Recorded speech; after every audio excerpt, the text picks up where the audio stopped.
Hey everybody, Jason Burmis here, and this is the type of story that you don't want to do, but you feel you have to do because unlike those that sit on a grander stage and placate to the public and tell you how patriotic they are and how our troops are so important and how they need to be taken care of better, I'm going to give you a little bit of better insight into the matter because unlike the majority of them, I actually do care, believe it or not, because I believe we have to have a military. I'm not anti-military. I don't live in a wonder world where I think we can live without a government or protection. No, of course not. That's fairy tale land. However, when our military, our troops have been exploited in such a manner that we are fighting wars that are unjust, obviously I'm against that.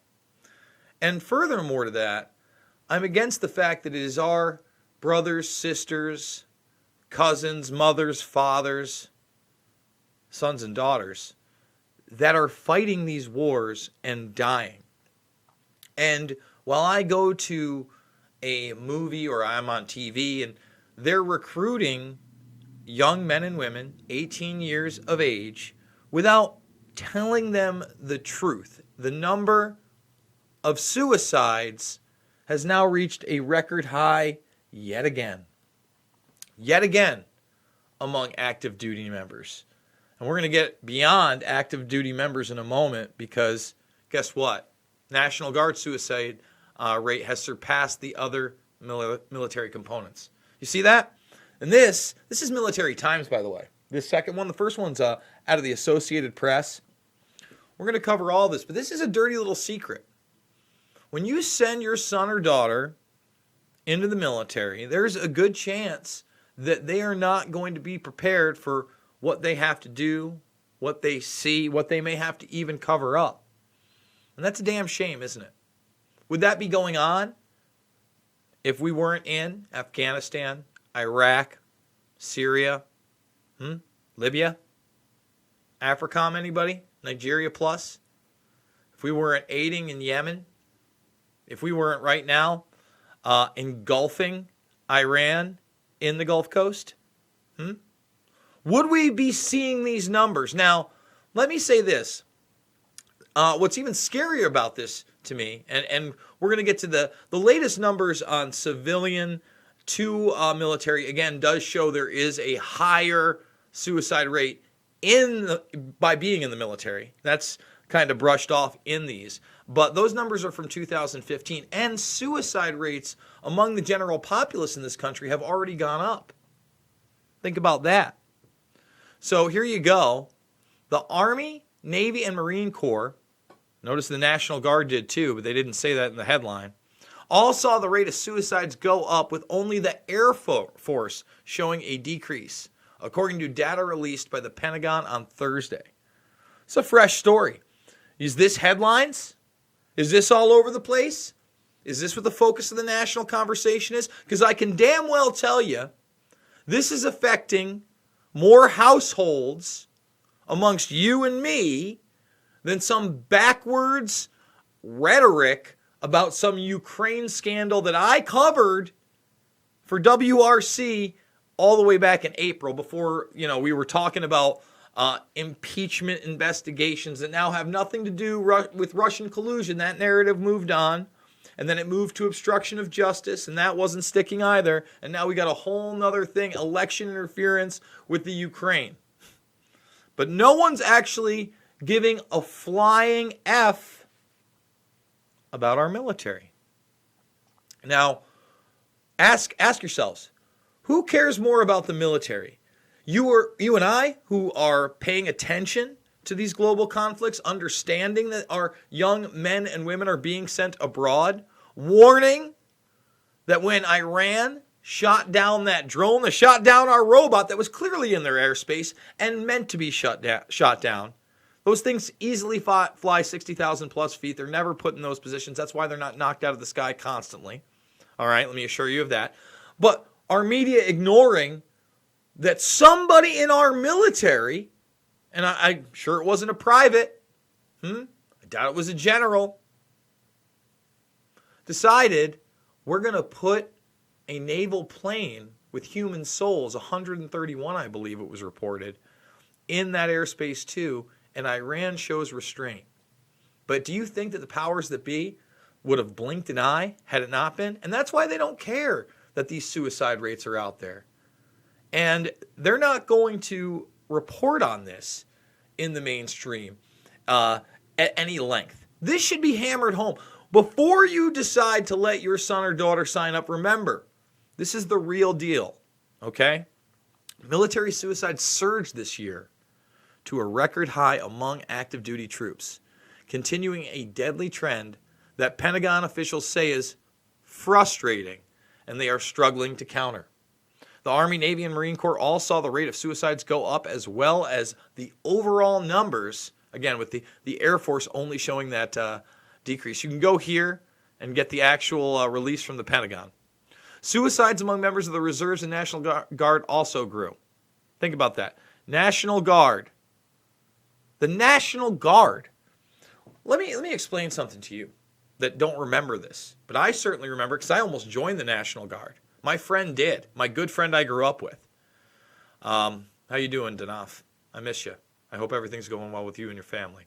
But he was a lucky one because, and not really lucky in the sense that he didn't get sent to Iraq. I believe it was 99 or 2000. I think he went in 99. I remember I went and took the ASVAB test with him. And, we thought National Guard at that time. Guys, the Gulf War, they weren't sending National Guardsmen over in the original Gulf War, the first ever televised war. And we never imagined that we would be at war all over the Middle East, ever. This was a way to help pay for college, start a career. I was thinking about getting into computers so I could build them and do technical stuff. Thank goodness gracious that I didn't do it because I learned that stuff anyway, and I've been able to actually voice myself against this. I don't know how I would have handled it. I don't know if I would have come back, but he had to go to Iraq. He saw and did things he wasn't proud of, but that wasn't the National Guard pre 9/11. Remember that.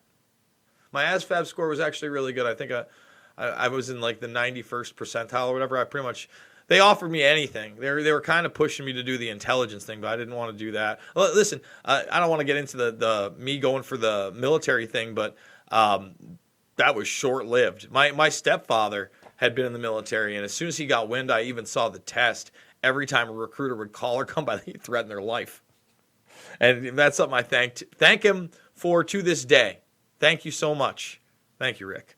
I will always remember that, and best thing ever. Thank you. Thank you for letting me be my own person, especially with the trend, And I want to say this again. Veterans are more likely than civilians to die by suicide, even if you get out. Even if you get out. You get it? All right? It's real, and there's no end to this. This is back in July 29th. This is a couple months ago, okay? They're already telling you they're going to deploy more and more troops. This is to Afghanistan. We were supposed to be getting out of Afghanistan. This is military.com. Are you hearing about this? Is this front page that we're putting more and more military in the Middle East? That there's more and more suicides amongst every branch of the military except for the Air Force? That it's much larger than the civilian population, and even when you get out, you have to deal with that problem? Why aren't we dealing with this? And the way we deal with this is we get out of those nations that we shouldn't have been in the first place. And that's why, lover or hater, Tulsi Gabbard at least is that lone voice in the debates that's talking about that. We don't have Republican debates that are talking about getting out of those nations. We don't have a Rand Paul or even a Donald Trump pre-presidency talking about these things. They're important for our national conversation, or what happens? We just totally and completely forget and disregard what's truly going on. So think twice. Think twice before you encourage a loved one to take this path, and know the risks. Okay? I know we need a military. I don't want it disbanded. But we need a just one. We need really good, strong people that are committed, that maybe aren't 18 years of age when they sign up. Maybe they have a trade already. And maybe they do want to join the National Guard like Tulsi Gabbard did and get into politics and not become, a military veteran who's another Pete bootlicker out there that says everything right for the establishment. Sounds good, looks good, candidate they're pushing, but that man's a snake in the grass. And I've been covering those debates and explaining why at length. Guys, I'm a documentary filmmaker. I've made Loose Change, Final Cut, Fabled, Enemies, Invisible Empire, A New World Order Defined, and Shade the Motion Picture, all free on this channel. You can go to the documentary section in the playlist, watch them all for free. I give it all away. So thumbs this video up, share it if you're new.